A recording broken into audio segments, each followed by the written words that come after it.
আপনি এবং আমি কখনোই প্রলুব্ধ হওয়া থেকে বাঁচতে পারবো না। হারাম সবসময় আমাদের সামনে আসবে, আর এটা সবসময় আমাদেরকে আহ্বান করবে। আর শাইতানু ইয়াইদুকুমুল ফাকর, শয়তান তোমাদেরকে দেউলিয়াত্বের প্রতিশ্রুতি দিবে। অন্য কথায়, যখন আপনি হালাল পথে চলবেন, শয়তান আপনাকে প্রতিশ্রুতি দিবে তুমি সুযোগ হারিয়ে ফেলছো, তুমি বঞ্চিত হচ্ছ, সবাই কত মজা করছে, তুমি অনেক মজা করতে পারতে, তুমি আরও অর্থ উপার্জন করতে পারতে, তুমি আরও ইন্দ্রিয় সুখ উপভোগ করতে পারতে। সেই সব সময় আপনার কাছে বিজ্ঞাপন দিতে থাকবে বিকল্প পণ্যের, বিকল্প পন্থার।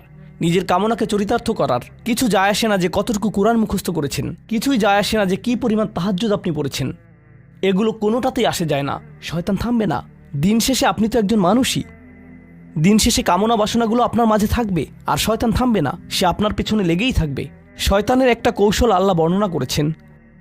তার মনস্তাত্ত্বিক কৌশলটি হল যায়্যানা লাহুমুশ শাইতানু আমালাহুম। শয়তান তাদের কাজগুলোকে তাদের কাছে আকর্ষণীয় করে দেয়। শয়তান